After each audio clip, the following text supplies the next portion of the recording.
Tonight, I can report to the American people and to the world that the United States has conducted an operation that killed Osama bin Laden. Where we continue to follow the capture and killing of Osama bin Laden now. Those are just some of the scenes overnight as thousands of Americans gathered in celebration of Osama bin Laden's death. Former Navy SEAL Rob O'Neill says he has thought about the mission every day since that May Day in 2011. From multiple conversations you had with Rob O'Neill over the past year and a half, how'd you get access? And you described that his head kind of exploded when you hit him. I actually hit him 3 times because I shot him twice when he was standing and once on the ground. That is the fucking American badass right there. We are not going for fame and we are not going for bravado. We are going for the single mom who dropped her kids off at elementary school on a Tuesday morning, and then 45 minutes later she jumped to her death out of a skyscraper. If you need help, hang up and then dial your operator. I'm Rob O'Neill, and this is the Operator Podcast.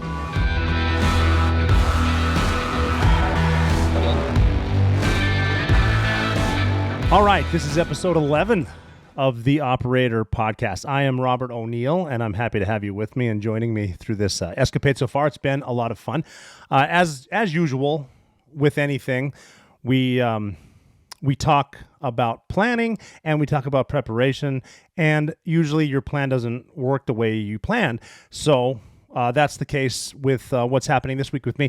I was coming into this one today. I wanted to talk about leadership, the economy, a lot of reasons, mastering the basics, the simplification of what's going on and how it affects everyone else. It's not just being surrounded by people who are yes men, but actually what affects you and how that should affect everything you do, from how you talk to people, how you listen to people, how you shout down people, and how you vote. Don't be shouting people down. It's always good to hear both sides. So I came in with that plan, and like everything else, it changed because I don't know if you've noticed, but I have a tendency to be there when stuff happens. As I mentioned ad nauseum, I was on the mountain when we went after Marcus, the Trouble Lone Survivor. I was the lead jumper for Captain Richard Phillips. I was on the Bin Laden raid in Bin Laden's room, shot Bin Laden. I was on the base when Bo Bergdahl walked off. If you're not familiar with that, and again, if I've told this story before, it's because, normally I'd say you can only be so many places at so many times, but I'm going to get into the point. But I'm going to talk a little bit about the Bo Bergdahl thing. So Bo Bergdahl was that American soldier, an infantry guy who walked off of a base in Paktika Province in June of 2009. So I was still with Red Squadron. We had just done the rescue a few months earlier in April of 2009 of Richard Phillips. So we're deployed, we being Red Squadron, when Bo Bergdahl walked off the base. And there's a bunch of different, it got political to the point where eventually Bo Bergdahl was released in exchange for 5 Taliban commanders. At the time, obviously, front page thing. Democrats loved it because President Obama did it. Republicans hated it because we shouldn't have done it. The negotiations sucked. We shouldn't have given him back. When it all comes down to it, we fucking gave the whole country back. Who cares? But there was some conflict about what happened with Bo Bergdahl. And they're saying, I guess the thing was he was over there and he was a loner, but he was like quiet and he wasn't a problem, and he would like do weird martial arts type stuff. Not like jujitsu with someone else, but like doing katas and tai chi and shit by himself. And when he left the base, his stuff was neatly stacked, and it was everything from he fell behind on a patrol, even though there were no patrols that night in June of 2009. Someone grabbed him from the latrine, which I think is if you can get on base and grab a soldier from the shitter, you got your shit together. That's a really good snatch and grab and go, whatever they call it. I guess they said he was at an outpost from the FOB, and he was with the locals and he got drunk, which, I mean, hey, I wasn't with them, so that could have happened.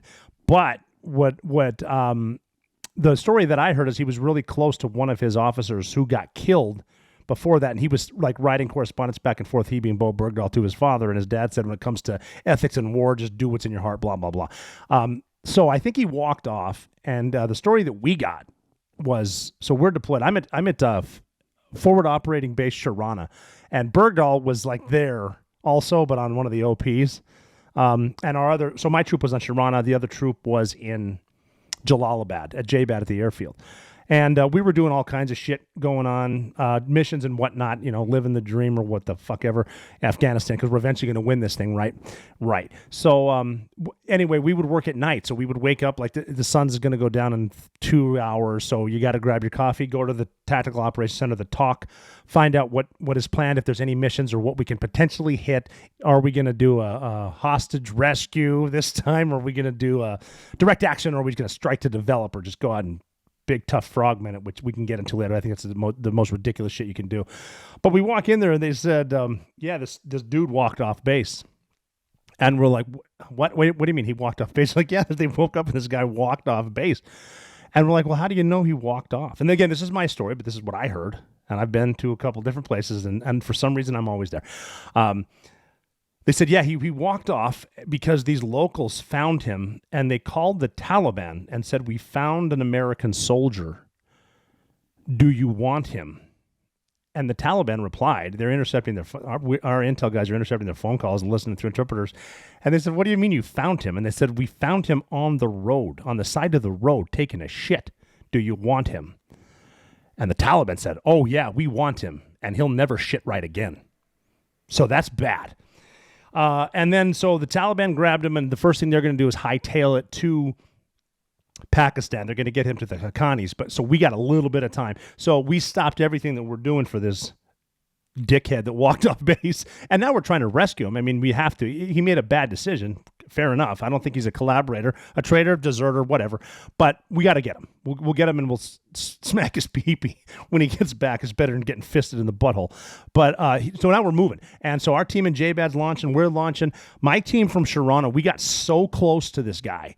But it's dangerous because now we went from doing safe inserts, not necessarily even on the Y, but doing an offset a few clicks away and walking into a target to lower our signature, our noise signature, so the enemy doesn't know we're coming. We're landing on the X now. I'm talking when we're landing in 47s on the X. We even have, we have the best pilots in the world with TF-160, but now we're on the X, and dudes are running out of these targets, and you're getting off, and it's scary for them because I mean, just imagine being a normal dude in your man jammies, sleeping in as they do on the floor, and a 47 lands in your fucking yard. You're going to run out. I mean, you might just be defending yourself. You don't know. We don't know. It's very dangerous. Suicide bombers could be. We don't know.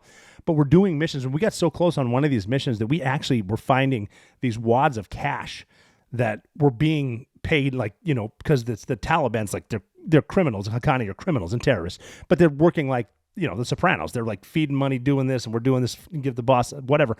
Give him his envelope. We're finding these envelopes. We think that was the end. That's the ransom for Bergdahl. We're getting really close to him. One night we're on a mission. We're out in the field, and our guys from JBAD landed. They're just landing where we think we can. They happen to land right on top of a couple fixed gun positions, a couple PKMs, and we're taking fire. They were taking fire. I wasn't there yet.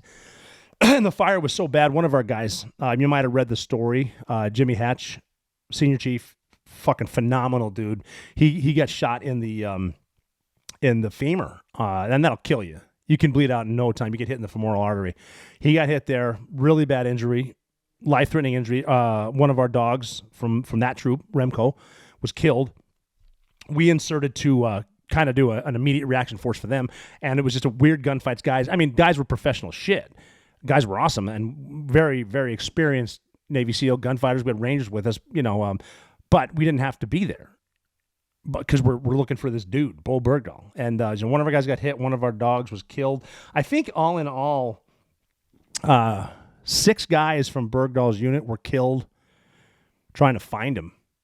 Another one of his officers one of his master sergeant was shot in the head and became paralyzed, and he couldn't speak until he died. There was a Cop Keating in Afghanistan was going to be closed that month, but it couldn't get closed because we had to move resources to find Bergdahl, and that place was overrun. And I hope I'm right. I don't want to be right. I think 9 guys were killed at Cop Keating, and because they couldn't get out because all of this, it's the butterfly effect, like I've mentioned before, and that's just the way shit goes downhill, and it's just it fucking sucks because of a guy that made what he thought was an ethical decision. Maybe he had bad leadership, or maybe he was a bad dude, but then he gets captured by the Taliban, and now he's He's in Pakistan. He's near Quetta, Pakistan. They never mentioned him by name, but they showed his dog tags, and they're saying whatever they're saying. He's teaching the bad guys tactics now, and he's doing all that bullshit and whatever a PFC can private first class can teach. And he so afterwards, and he did get released. This is years later, and I was out of the Navy, and I was doing some stuff. I was working on TV, and I was asked about Bergdahl, and they're saying, well, he's a traitor, and he was eventually dishonorably discharged, which is really bad, and had to pay a fine. And they were saying, well, should he be put in, Leavenworth for the rest of his life as a traitor? And my thoughts on this personally were, well, you know what? He's kind of paid a pretty big penance. He might just need a psychiatrist for the rest of his life. Because if you think the way I'm thinking, as opposed to playing a game or being on the range and being tactical Johnny with my guns, actually being on the ground and seeing combat, seeing the enemy, seeing the locals, but seeing the savagery of what a lot of these people can do, the horrible things men can do to one another in war, especially when they're the enemy. I mean, we're the good guys, and we've done some fucked up shit. These are the bad guys, and he's in their control. So what I'm thinking is this guy, he was a PFC when he walked off. While he was in captivity, he did get promoted a few times, in absentia. But he's also being used as a rubber fuck doll for every foreign fighter that comes in from the Middle East. So yeah, you're getting your bore punched. You did make sergeant. Anyway, my whole point with Bergdahl was that one of the things that I was there for, that I personally saw, just being there, that happened again today. This week. I'm talking about it today, but it happened this week.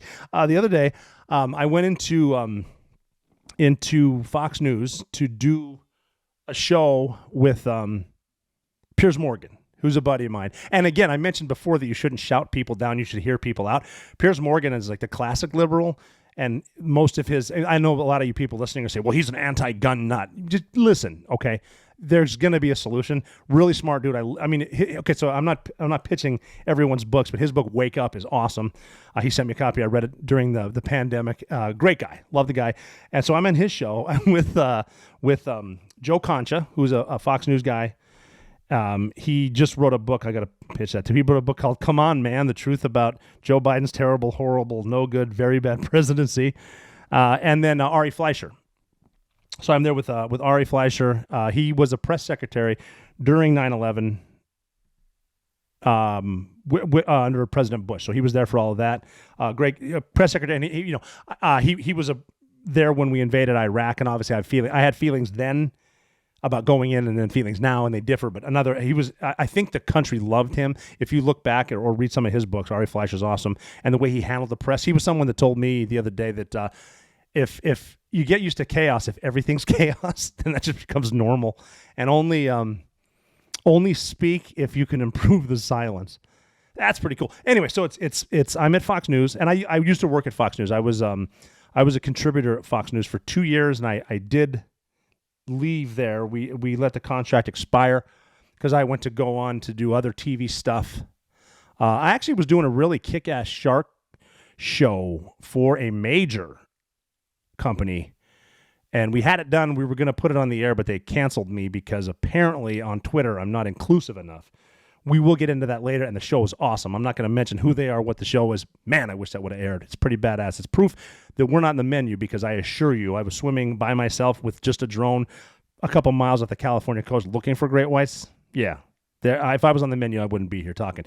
But so we're there, and the reason we were there is we had the panel. It's me, Joe Concha, and Ari Fleischer, and we're at Piers Morgan's show, and we're having a panel because Piers is conducting an interview with John Hinckley Jr. Now, if you need a second to Google that name, John Hinckley Jr. he attempted to assassinate President Ronald Reagan in March of 1981. He just got inaugurated. He's leaving. John Hinckley Jr. was so crazy. He was stalking Jimmy Carter, the president prior to Reagan, because of a movie called Taxi Driver. Taxi Driver is a movie about a crazy person stalking someone that wants to get this 12-year-old girl who's a prostitute and being, she's a sex slave. That movie was based on an assassination attempt of a guy by the name of George Wallace, who was a politician, segregationist, and all this stuff. So John Hinckley Jr. saw that. An actress by the name of Jodie Foster was in the movie Taxi Driver, and John Hinckley Jr. fell enamored with Jodie Foster, so he starts stalking her, sort of. She went to a college, I don't know which one, I think it was Ivy League, but he went there to stalk her, and here's how nutso he was. John Hinckley Jr. was going to get her attention by killing himself in front of her. You know, take the good with the bad. You're going to get her attention. Not a lot to do after that. Hopefully have a buddy that can clean that shit up.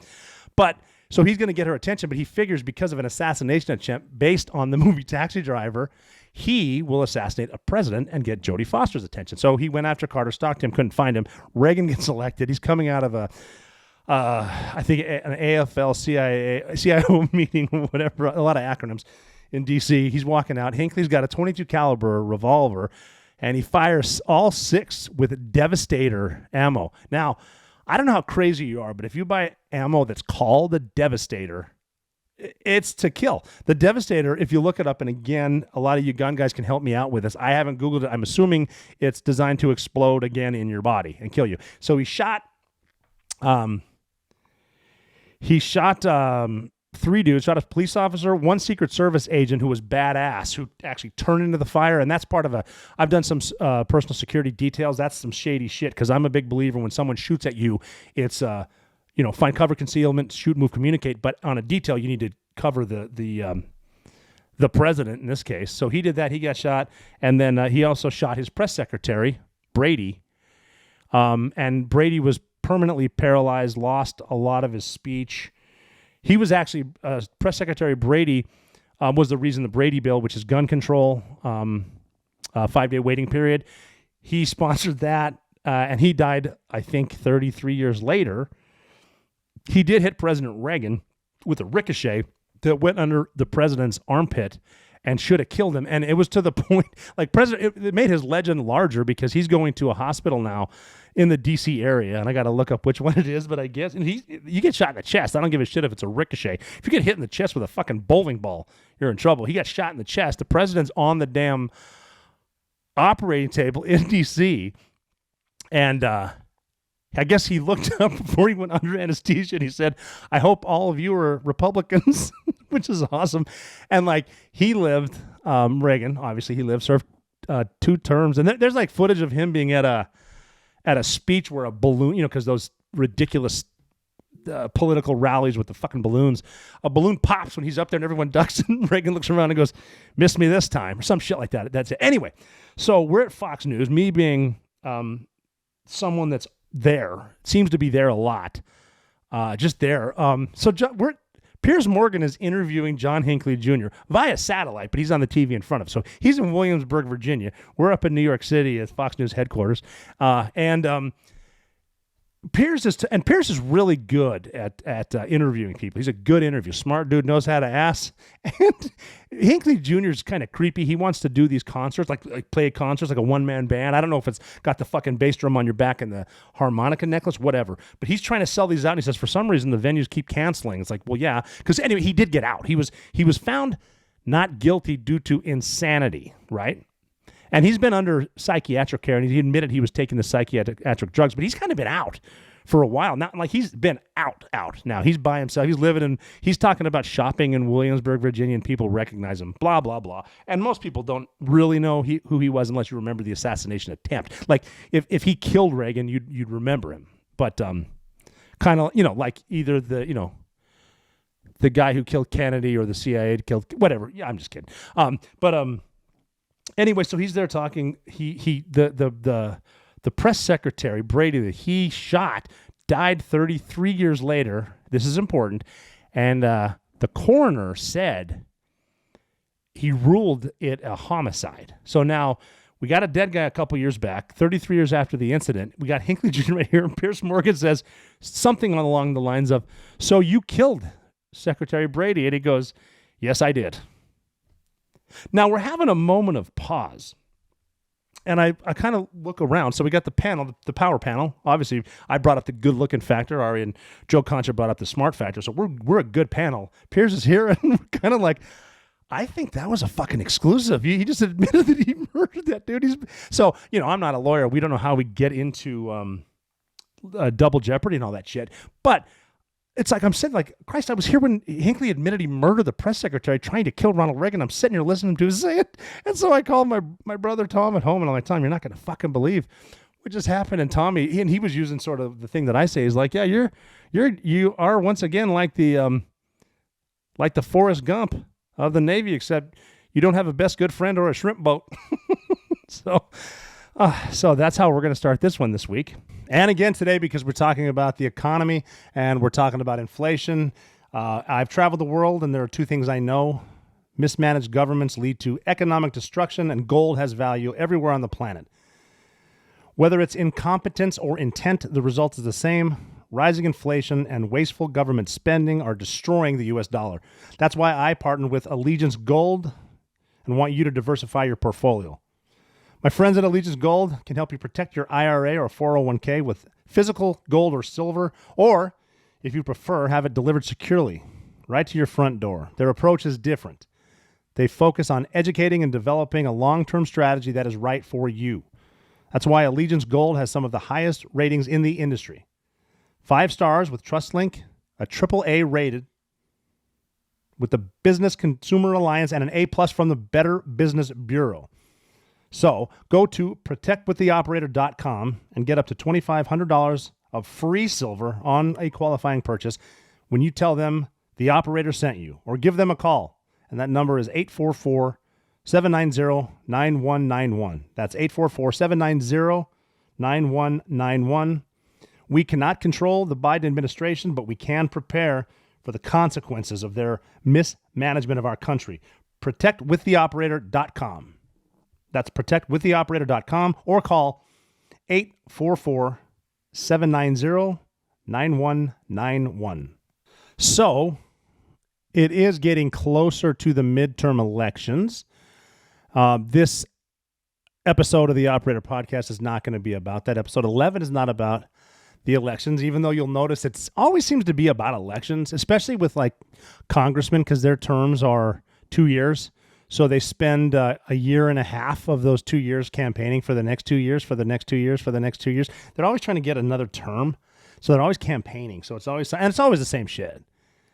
It's always the same stuff. It's people yelling about abortion, people yelling about everyone's racist, people yelling about this. It's the same stuff pretty much all the time, because they know that we'll all yell at each other. If you're into the groupthink and you're only on one side of the aisle, that we shouldn't be. And we being the audience, the operators here, it's okay to listen to other side, different arguments, but it's always the same shit because they know they're going to get the ratings. So we will get into politics eventually. I don't like to get too much into it just because it's just so polarizing, and they're also full of shit anyway. But right now, I mean, with what we're dealing, that's affecting us personally due to politicians, is you think about, put this in perspective because our memories are so short. If you look back, and I know some of you are younger than this, and actually for some of this I don't remember, but if you think back how the government's pretty much lied to us about Iraq, weapons of mass destruction, some stuff in Afghanistan, they lied about Syria, Libya, Benghazi, Vietnam, that whole debacle, bunch of different politicians, Iran, Contra scandal, Venezuela, Guatemala, Honduras. You got North Korea, weapons of mass destruction. What the hell's going on there? Haiti, Cuba. They lied about Panama, like I said earlier, Nicaragua. But they got to be telling the truth about Ukraine, right? See, the thing with Ukraine is I think we can all be in agreement that the people suffering are the civilians because they're getting killed because of political stuff. Now, Vladimir Putin, I'm reading it's like an 800-plus page book about his life. It's interesting in some, not interesting in other parts. I mean, we can agree he's a dickhead. But, why is he doing it? How he's annexing parts of Ukraine so that he can say, well, this is Russian territory, so we can attack them. And he's starting to re-engaging attacks on civilians. The civilians are getting hurt, and we're helping them, which we agree we should help the civilians. Zelensky's in there as a former actor, and we're pumping billions over there. Not sure where it goes. Not sure how many land cannons that affords, but now it's like to the point where Russia is being supplied with Iranian drones because they use something like 70% of their precision-guided munitions is the word that I'm getting. But when we get into the politics of this, the money's got to go somewhere, and the government needs to spend money than to make money. And the way the government makes money is through the taxpayer. And the way they can really make a lot of money is by war, and more importantly, preparation for war. So we're prepping for this war, but what you'll notice is that the energy thing fits right into a lot of the Democrats' playbook, because they can say, well, they can blame the gas prices. They call it the Putin price hikes, which is bullshit, because we could be producing our own energy right now. It's not going to be as simple as turn it back on, because they shut down the Keystone Pipeline.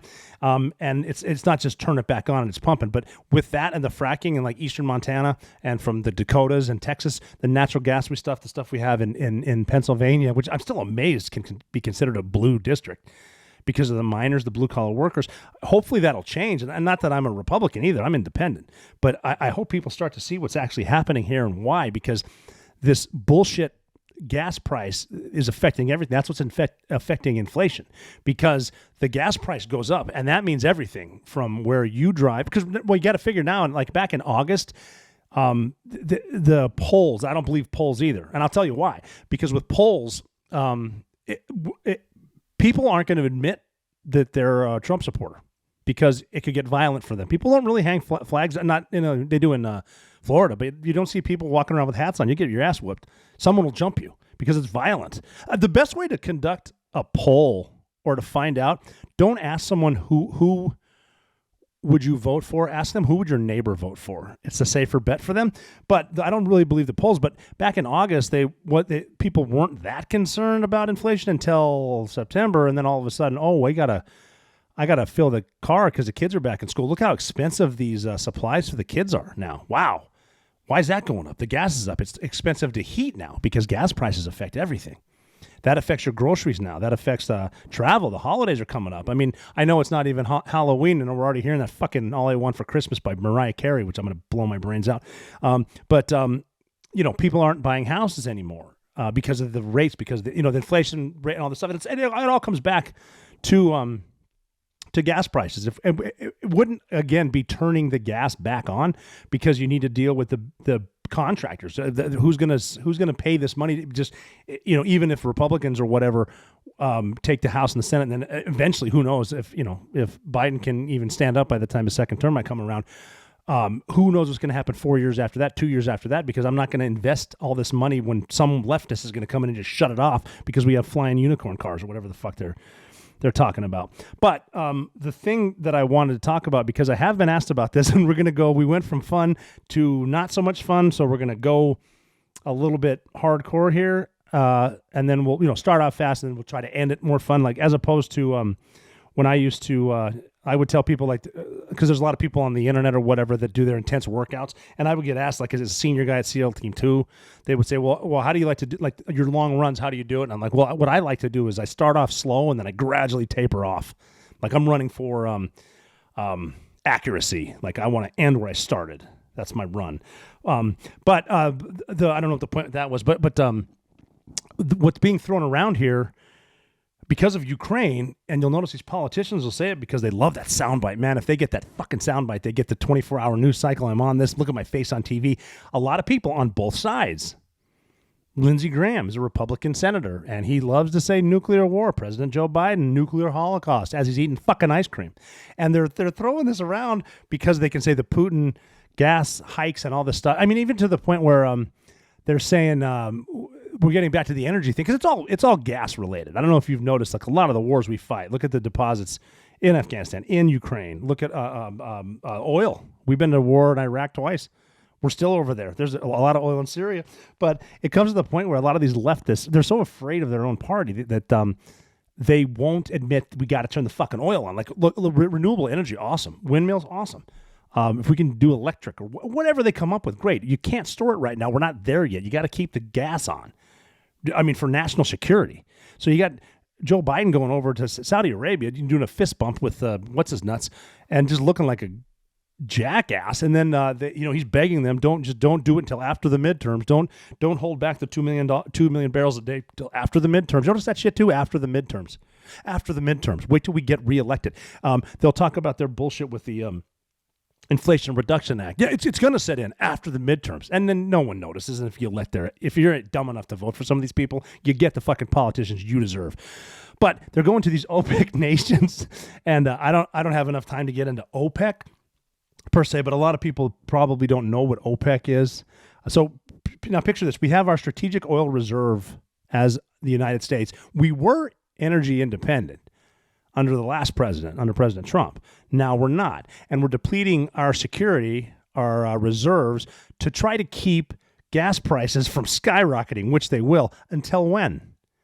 Until after the midterms. So we can get rid of our shit for global security, and we'll just go beg OPEC, right? Go beg Saudi Arabia. They don't really, believe it or not, they don't like us. I'll tell you. So OPEC is an intergovernment organization of 13 countries. And the first 5 were Iran, Iraq, Kuwait, Saudi Arabia, and Venezuela. A lot of oil in Venezuela. We'll get to them in a minute too. So there's 13. That was the original 5. There's 13 members now. So that's in alphabetical order off the top of my head: Algeria, Angola, Equatorial Guinea, Gabon, Iran, Iraq, Kuwait, Libya, Nigeria, the Republic of Congo, which is run by China, Saudi Arabia, and the United Arab Emirates, and again, Venezuela. Here's what's brilliant about these guys. Guess where their headquarters is? Oh, that's right, Vienna, Austria, which isn't a member OPEC, but it's just nice to be in Austria. Kind of like the fucking UN. Headquartered in New York, even though they can eat a dick. Anyway, so that's them, and they produced, so in 2018, back when we had independence, basically, those 13 members accounted for an estimated 44% of global oil production and 81.5% of the world's oil reserves. So there's these guys. We're going to go over there and ask them. The reason, so our strategic oil reserves are basically near the Gulf of Mexico, and the sheer size of the strategic reserves is supposed to be 714 million barrels, and that is a deterrent to oil import cutoffs. And it's a key tool in foreign policy and stabilization of that market. The reserve is now at its lowest level that it's been since 1984, which is around 450 million barrels. And that was after an OPEC oil embargo in 1975, blah, blah, blah. The government wanted to ensure the country had oil in case of future supply cutoffs. So this is a reserve in case we go to war, in case we need fuel, in case something else to stabilize NATO, our allies, because of a war. But now we have politicians trying to get reelected. So what are we going to do to keep our base flamed? Well, we'll talk about green energy. Oil's bad. We'll turn it off. We need to keep the prices down, though. What do? Well, let's beg Saudi Arabia. No, they're going to tell us to go fuck ourselves, which they did. Well, let's just use our strategic oil reserves. We filled them. Now they're not. They're at the lowest point, in a long, long time. So, what the leadership is slowly realizing here, the failure of leadership, because you got the president out there licking ice cream, right? Now, as a world leader, and I love ice cream. I fucking love it. I mean, we talk politics. Like Ben and Jerry is as left as you can get. I will not stop eating their ice cream. Now, I do know a guy in Haagen-Dazs, so I'm kind of jumping on that train too. I love ice cream so much. Your politics can sit down with me at the table. Let's talk flying cars. I'm going to eat this shit. I'm not going to lick a cone in front of camera. Sorry. It looks very, I don't know. I've never been to prison, but licking something in front of a camera seems a little vulnerable. So anyway, but to sit there and lick ice cream cone and say the economy's fine, you're lying, because the economy now is coming down to what you're paying. How much will it cost you? I mean, they're offering you tax credits for your soon-to-be electric house. So maybe in a couple of years after the next midterm or the next presidential election, maybe you'll see some tax credit. But you're seeing it now. And people are making the decisions of whether or not I can afford, what do I need to cut out of the diet so my kid can have pencils? What do we need to do what route do I need to take because gas is so expensive? And don't let them bullshit. That's what America, I think, for elected officials, and again, the two-party system's fucking us. Hopefully it's changing. I mean, it's getting so volatile now, it's something's got to give. But basically, what I want is safety, security, and the freedom to prosper. That's what we got. But we're not having it now. Why? Because those assholes are in D.C. A lot of their constituents don't even know who their representatives are because they're not at home. They're in D.C. having the cocktail hour talking about the midterms. Talking about how do I get my, seriously, it's about personal power. Does Nancy Pelosi even realize she's a representative from California? I mean, is she? You know, it just so happens to have, all they're talking about is the January 6th bullshit.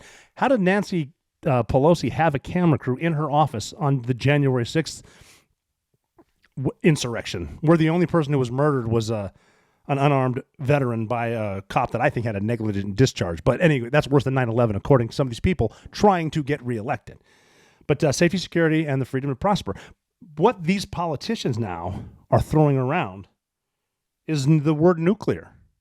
Nuclear war, nuclear holocaust, nuclear war. It could be a tactical nuke. This is not good, and people have asked me, what's the deal with nuclear war? And I'm going to break it down. Like I said, this is where we go fast, and then hopefully we have fun after. So I've mentioned before on this podcast how important it is to get a good night's sleep. That's why you need to check out Ghost Bed. They are the coolest mattresses in the world. They're very comfortable. They will last forever, and they're made in the USA. Every mattress has a 20-year warranty. Some even have a 25-year warranty. You can try them out for 101 nights. If you don't like them, you can send them back. No hard feelings. One of my favorite parts about Ghost Bed is that each mattress has cooling technology in it, so if you get a hot night, it's going to be cool. Like I said, the coolest beds in the world. It also, Ghost Bed offers bundles, so you can get everything you need. You don't even really need to think about it. Just choose from their 4 mattresses and then pick your bundle. So whether you just need a mattress or a frame, or you want it all, like their cooling pillows and sheets, you can get the best bang for your buck. Check out ghostbed.com. There's great savings there right now, up to 50% off. You need to go to ghostbed.com.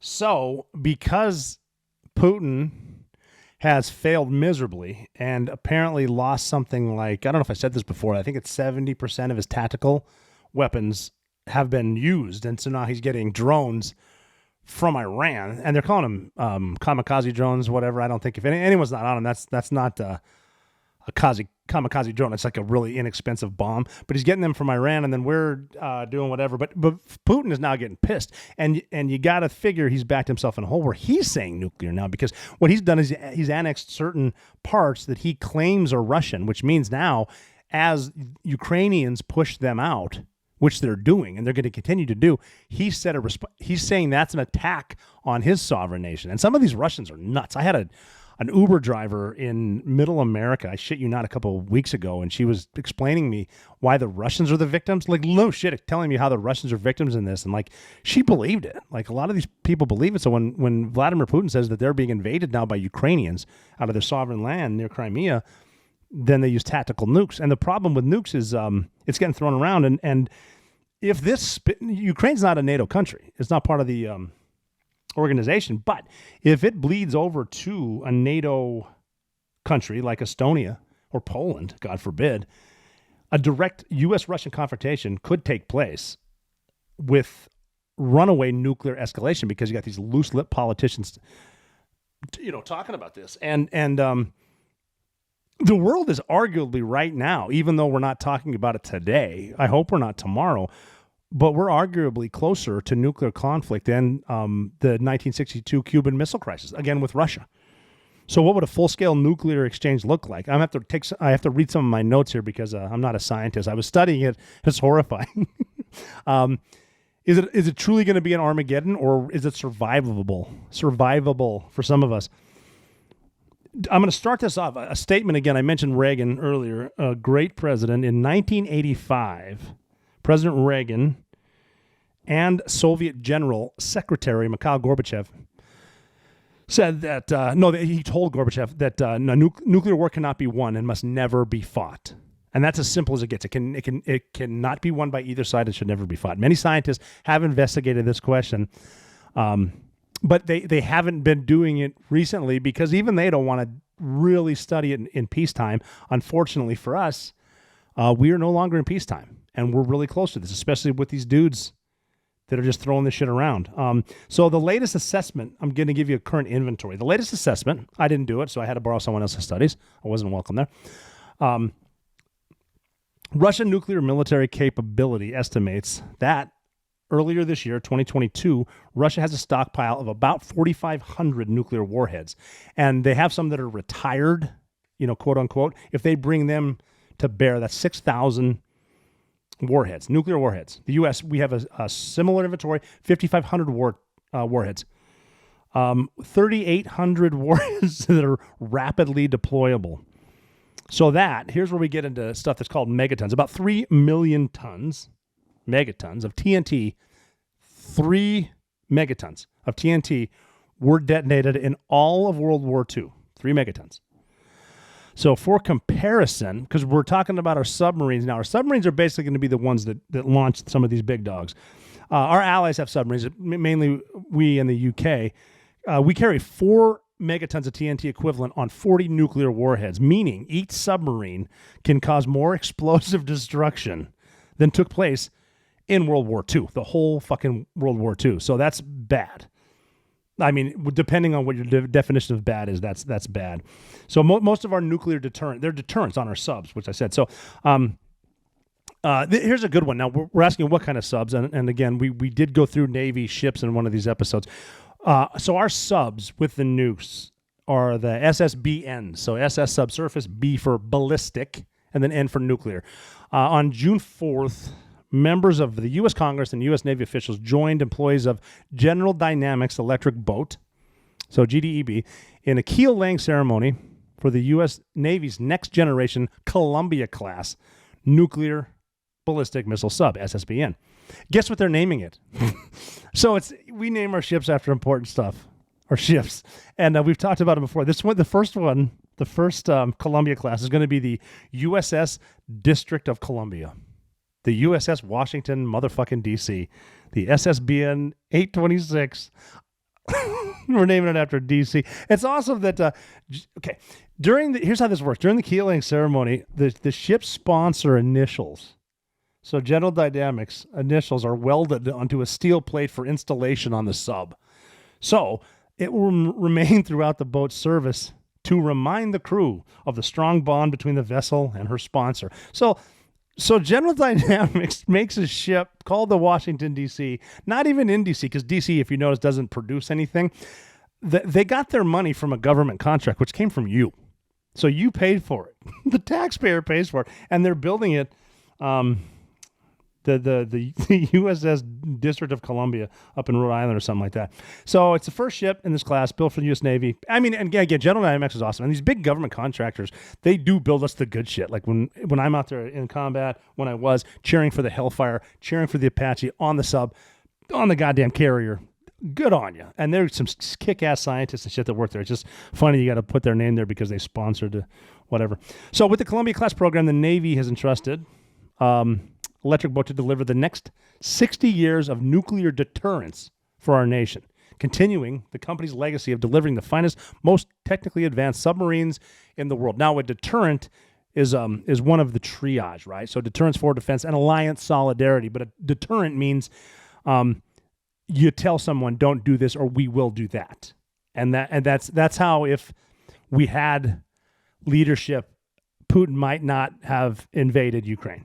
If we had leadership, China is getting so close to invading Iran, that's a whole different subject because they take Taiwan. Did I say Iran? Taiwan. China. I hope they don't take Iran. If they take Taiwan, then they own the Western Pacific shipping lines, and that's again another subject, another podcast. But these submarines are critical for our national defense. We'll embody the commitment to excellence of our shipbuilders. They got to pump the shipbuilders. It's like when a NASCAR driver wins a race. You got to talk about Tide and Ford and my great folks over at fucking Keystone Light or whatever. Let's see what else they say. The Columbia class will be the largest, most capable, most advanced submarine produced by our nation. So the largest class of submarines ever built. Again, badass. Let's talk about these Columbia class nuclear subs. They will replace the 14 aging Ohio class. They call them boats. That's kind of cool. I love they call the Master Chief the chief of the boat. That's pretty dope. You know the difference between a ship and a boat technically? Did you want to get into that? Is when a boat turns, it leans inboard, and when a ship turns, it leans outboard. Pretty cool. Little food for. And also, I heard that you can transfer a boat over land. You can't transfer a ship over land. But anyway, that's replacing the 14 aging Ohio class boats, and they will begin retiring in 2027 if we live to see that. And the construction of this boat, the USS Politician, it began October 1st of 2020. So this Columbia class will be longer and heavier than the Ohio class. subsurface ballistic nuclear subs, and will have a complex electric drive propulsion system and associated technology. Now, this is pretty cool, too. Like I said, the people working there, nothing but love for them. It's just the way they get the money, and the government officials and politicians who get reelected because of the money they can give to these guys. The marine propulsion of a ship or sub is the nukes. I don't know why these greenies, these people that are so in love with throwing soup on the shit and gluing their hands to the shit because I don't know why they don't love nuclear, because nuclear is emission free and it lasts forever. Like, you could get some nuclear shit the size of a Snickers bar and power your car forever until you die. But with a nuclear reactor, this like in a nuclear on a sub, the heat provided by a nuclear reactor, it actually it turns it into propulsion or some shit like that, which is awesome. I'll read it here. The power plant heats water to produce steam from a turbine used to turn the ship's propeller through a gearbox and through an electric generator and a motor, and that's, again, man shit. Well, I mean, sorry, I said that. People shit. So this Columbia-class sub will carry 16 missiles each, which in total will represent approximately 70% of the country's operational nuclear deterrent arsenal. What that means is 70% of our fuck-up is on these subs. That's why I'm getting into the subs. That's why they are cool, and thanks again for the contractors. The new subs will also, this is cool, will feature the joint American-British developed Common Missile Compartment, the CMC. Don't be offended, their Command Master Chiefs. The Common Missile Department on the Royal Navy's new Dreadnought-class submarines. Man, I'm starting to dig the Navy and the Royal Navy. They got some badass subs, man. With this, the new upgraded and stealthy Mark 48 torpedo. So in addition to the 16 missiles, these new subs will be equipped with an upgraded variant of the Mark 48 Mod 7 torpedo.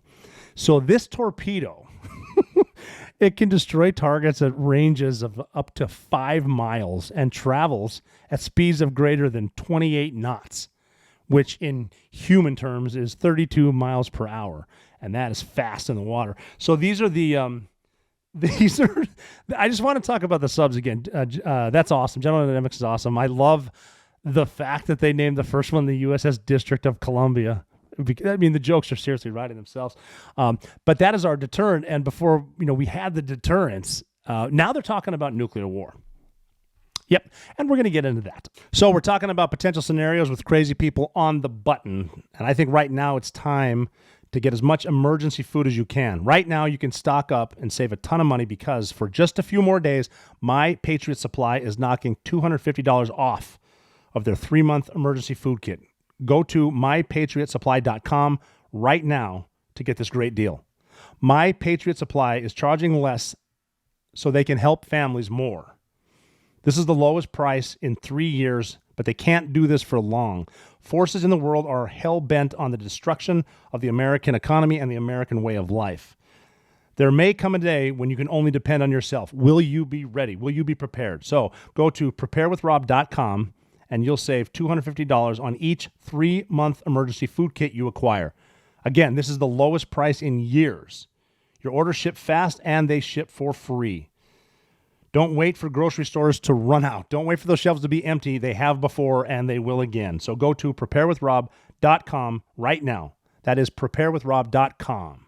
So in order to get into this, we need to back up a little bit how it started, because the United States, even though we see ourselves as the greatest nation of all time, we are the only country to ever drop the bomb twice on cities, which we did in Japan to end World War II.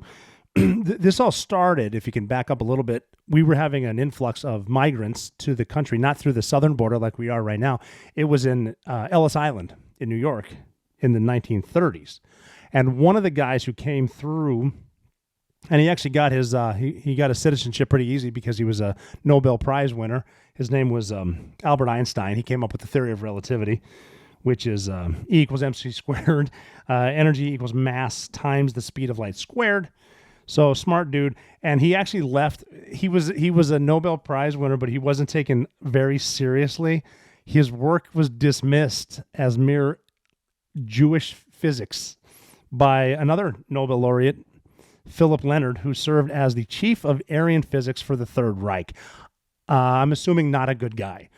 But so Einstein was a lifelong pacifist, but there was a letter that was written to FDR, to Franklin Roosevelt, who was the president at the time as the Germans were building up. The letter was not written by Einstein. It was actually written by four Hungarian scientists, and Einstein was working with them on something like a new refrigerator or whatever. But Einstein understood it, and he signed a letter to the president warning that the Nazis might be developing nuclear weapons. Einstein urged the United States to stockpile uranium ore and begin work on its own atomic weapons. And I guess when he was talking about it later, if he could undo that, he would, because of the Nazis' policies, if you will. A lot of the scientists left. They never did develop the bomb. But trying to be a deterrent, started the Manhattan Project that invented the atomic bomb. So we're the ones that dropped it. In 1945, the United States attacked Japanese cities of Hiroshima and Nagasaki with atomic bombs, giving us two real-world examples of the effects of nuclear weapons on human populations. So a total of 140,000 people in Hiroshima and 73,000 people in Nagasaki died instantly or within 5 months. And from what I've been studying here, that might not be the worst way to go in a nuclear holocaust. So that's due to the nuclear blast, intense radiant heat from the fireball, and ionizing radiation. Many people caught within 1,000 meters of ground zero were carbonized by heat rays, and those up to 1.5 kilometers away suffered flash burning with large areas of skin peeling off. Some, especially those inside buildings, were reduced to white bones as all flesh was vaporized from the intense heat. Okay, so that's the beginning. Many of the survivors suffered acute radiation sickness from neutron and gamma rays released by the nuclear fission in the blast. Symptoms included, but not limited to, hair loss, fever, intense thirst, and bloody diarrhea. Now, I think diarrhea itself is bad enough. Bloody diarrhea sucks. Many died later, and I don't want to die of diarrhea and hair loss, as well as direct radiation from fireballs they were exposed to. There were also radioactive fallout from the bomb itself. The longer-term effects of radiation have been intensely studied, include increased levels of leukemia and solid cancers. So Hiroshima and Nagasaki show that apart from short-term radiation sickness, long-term radiation from fallout will be the least of our problems in case we have the nuclear war they're talking about. Much more serious will be social collapse, famine, and basically the breakdown of planetary biosphere. So there's been studies done, like I said earlier. There's what they call the limited nuclear conflict. That's 100 warheads. Limited. 100 warheads. And they war gamed it. I don't know how war game is even a word. Is it a compound word or hyphenated? Between India and Pakistan, because they're near each other, they border each other, they both have nuclear weapons. So prior to the Ukraine war, it seemed very unlikely that the superpowers would ever get back to the level where we are right now, even though we might not talk about it, except in, on our way to happy hour if I'm a politician. So many researchers turned to the study of the impacts of more limited nuclear conflicts. One study, and this is published 2 years ago, looked at the likely impacts of nuclear exchange of about 100 Hiroshima-sized detonations on the most populated urban areas of India and Pakistan. Each detonation was estimated to incinerate an area of 5 square miles, with the scenario generating about 5 teragrams of soot and smoke from the wildfires and burning buildings to enter into the atmosphere. Direct human deaths and this limited nuclear war would presumably number in the tens to hundreds of millions dead. That's the limited war. The planetary impacts were also severe. As the soot reaches the stratosphere, that's when it starts to circulate globally. It blocks incoming solar radiation, from the sun and dropping the Earth's surface temperature by about 35 degrees Fahrenheit in the first 5 years. So you can, after the first few nuclear blasts, you can forget about global warming. Of course, not for the first few seconds. So this would be greater cooling than caused by any recent volcanic eruption or any climate deviation in the past 1,000 years. Rainfall patterns are drastically altered, and total precipitation declines by about 8%. These results come from widely used climate models, the same type used to project long-term impacts of greenhouse gas emissions and stuff like that. Food exports collapse as stocks are depleted within a single year. And by year 4, a total of 1.3 billion people face a loss of about a fifth of their current food supply. So the researchers conclude that a regional conflict using less than 1% of the worldwide nuclear arsenal could have adverse consequences for global food security unmatched in modern history. This is a limited nuclear attack.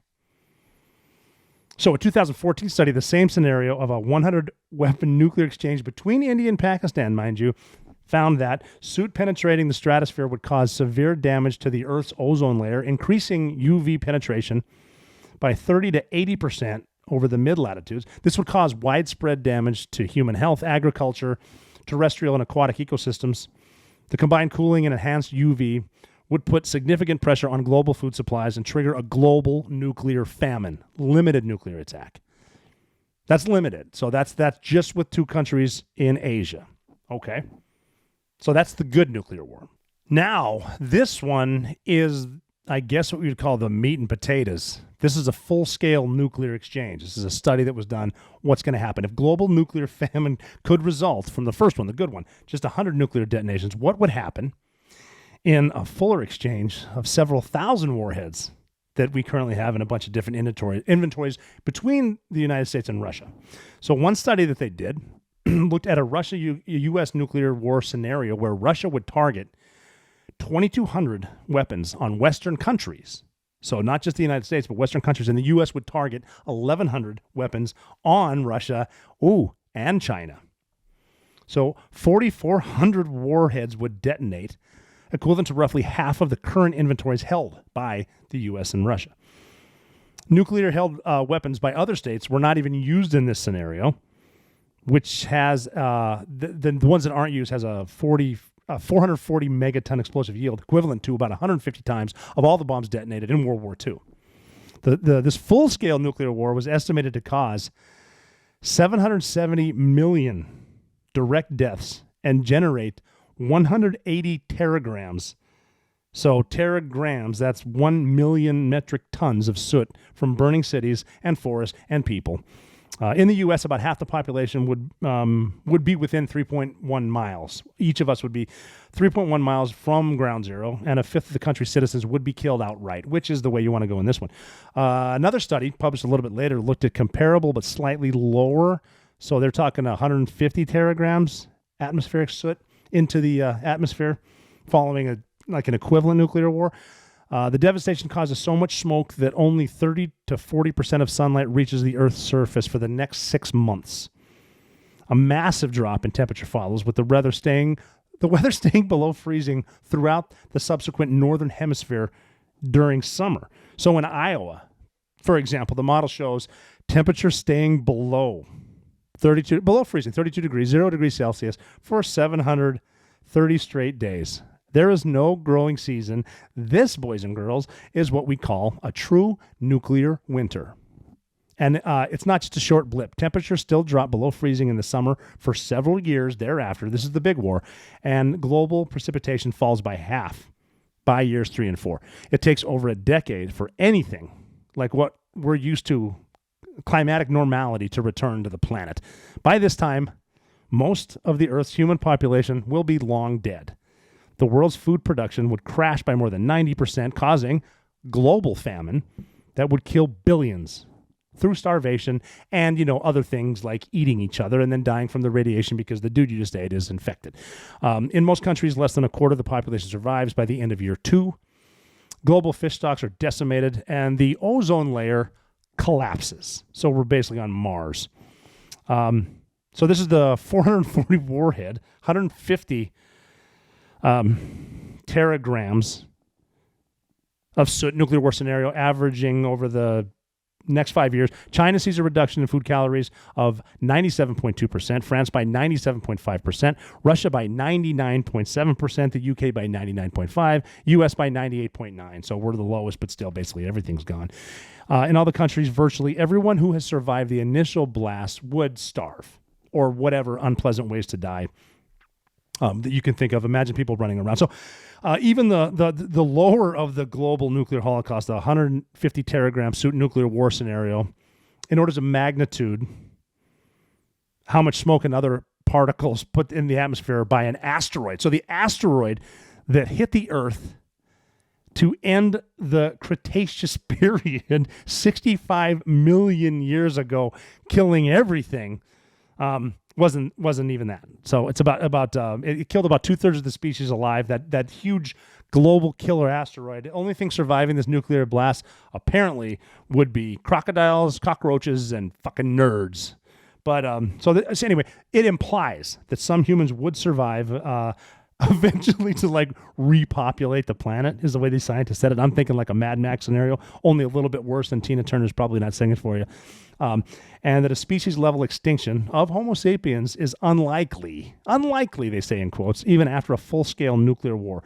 But the vast majority of us would suffer extremely unpleasant deaths from burns, radiation, starvation, human catastrophe, cannibalism, and civilization as we know it, and I'm talking as we know it, like living, collapses entirely. So survivors would basically eke out the rest of their miserable lives on a devastated and barren planet.